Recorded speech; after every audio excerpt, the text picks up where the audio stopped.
Hi everyone, welcome to my super easy beginners series. I am going to do a little bit of a landscape. I'm going to show you a new technique on how to do trees today. Nice, it's sort of loose and lively. I've got a piece of Saunders Waterford 5 by 7 inches, nice cotton paper. But if you use cheaper paper, you just need to move quicker. I have got my Cotman palette, which is linked in the description. I normally only stick to 3 brushes, which is around number 6, around number 10 and a number 2 rigger. However, to show you this technique today and how it best works, I'm going to introduce a small flat.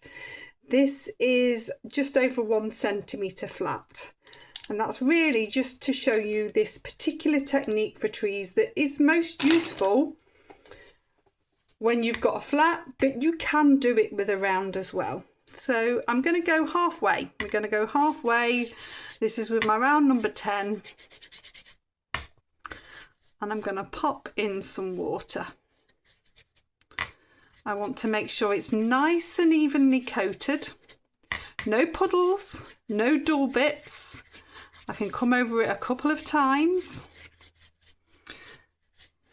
And then I've got a nice sheen. I'm coming to my lighter blue in this palette. It's cerulean blue. You might have a cobalt blue, that would work, or a phthalo blue, that would work. And I'm doing little smiles, so little strokey smiles with my round number 10 in the sky. I'm going for a wispy cloud summer's day.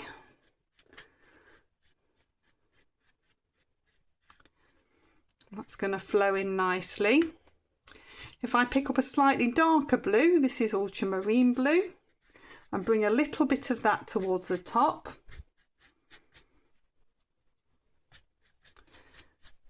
That's going to give a really nice sense of depth. I've got a little bit of burnt umber here as well. That's going to make a nice grey.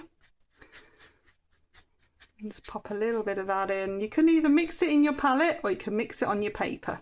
So that's a little bit of the ultramarine going back in. Just blending through, and I've put a few little wispy bits of grey within there as well. Okay, so this is where the flat comes in now. I'm going to wet it and I'm going to activate this sap green. Get it really loaded. You can see me working it in the palette. I want it to be nice and thick on the brush. And I pretty much loaded that quite well. Then I'm going to dab one corner into the ultramarine, one corner into the cadmium yellow. Hold the brush vertically and I'm going to dab.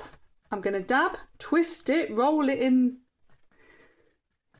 the air, and I'm moving the angle so I'm getting darker bits and lighter bits, and it's coming into the wet sky. If I want it to be a bit darker, I can pick up a little bit more of that blue, and I can move along. It is important you don't do the same action. If you do the same action and you don't do that little roll or twist, it will look false. So you've got to make sure you've got a different action happening. You want to vary the height of the trees. It's a really, really simple but effective way to get tonally trees wet in wet. You can dab into more blue and then come on to with an extra bit.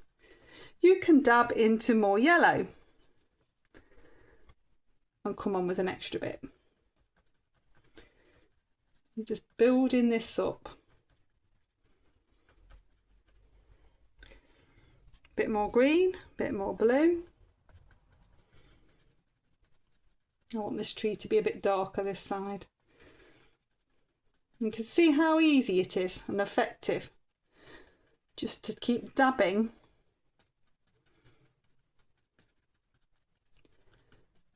and get a really, really nice soft tree.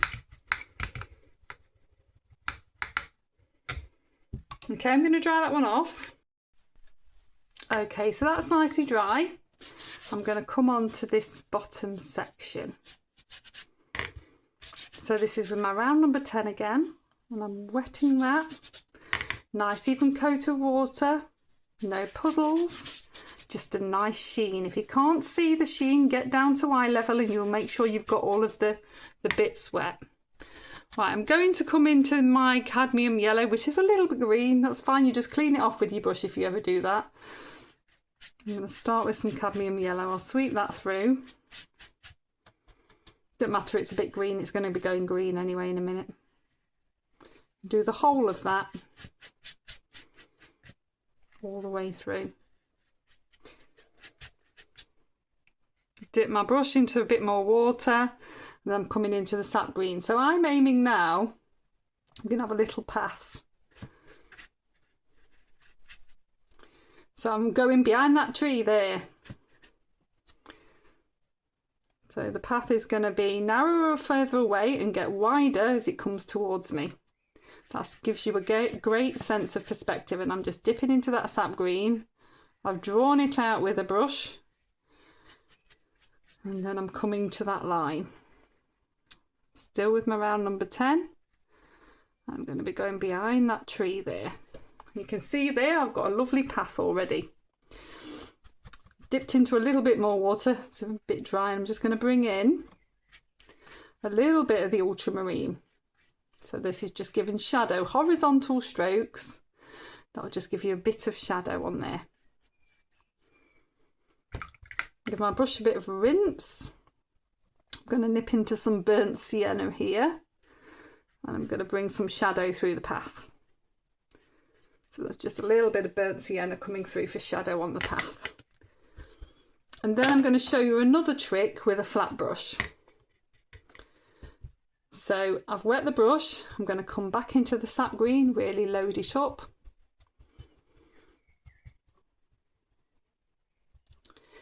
And then I'm going to use it so the flat of the brush is vertical. It just needs a little bit more water. It's got to flow. If it's a bit scratchy, it's not going to flow. Can you see? You can get those really nice thick grasses. So I'm going to pop some grasses in.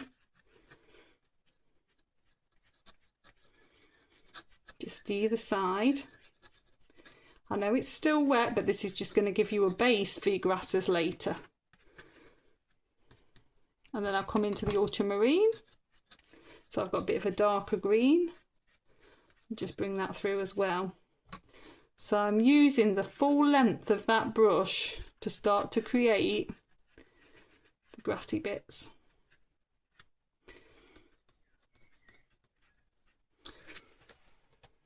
Like that. Okay, I'll dry that one off. Okay, so that's nicely dry. We've got some really nice shadow appearing in here. I'm still with that flat. You could swap down to a rigger now, but I'm going to build these grasses up. So this is with the sap green and using that vertical stroke. I can build those up, and it builds up quite quickly because it's a thicker type of grass. But if you wanted it finer and looser, then use a rigger. You can always twizzle as well. So here I'm using the arch from my elbow. Your hand naturally arches, so I can just use that, and then by twizzling, it's made it easier for me to do those grasses there. So always think about that. And this is just a little bit of mount board that this is on, and it means I can move it round nice and easily. So I'm dipping into a little bit of ultramarine blue. I'm doing the same. So I've not rinsed my brush in between. It's making it a bit of a darker green.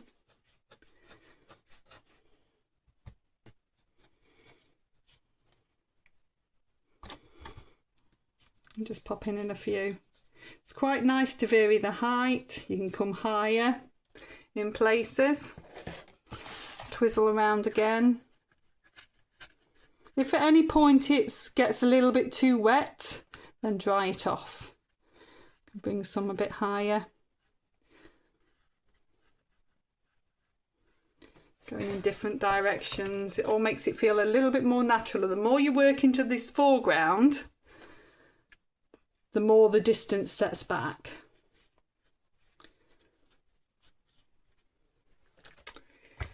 Okay, I'll dry that one off.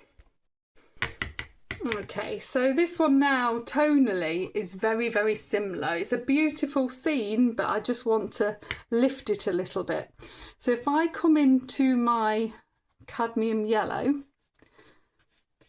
what I'm going to do is just bring in what is called a glaze. So this is quite watery paint, and I'm bringing it within this middle ground.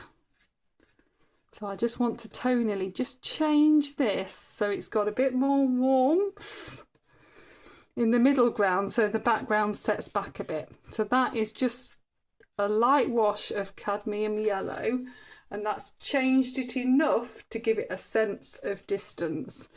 If you want to give it a little bit more distance, you can be very brave and put in a bit of a wash. Can you see I've just dabbed in? And then with a damp brush, a little bit of cadmium red towards the front area, and that will bring it back even more.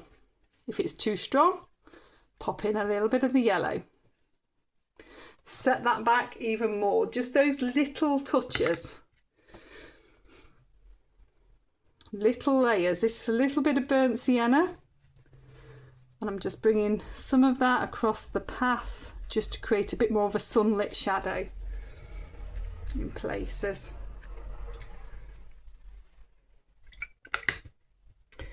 And then lastly, with my rigger, I'm going to use a little bit of the sap green and add in a little bit of the viridian green. So I'm mixing the two together. That's just going to give me a slightly different tone of green, a bit fresher. And I'm just going to pop a few more grasses just towards this foreground. And it will just lift it a little bit.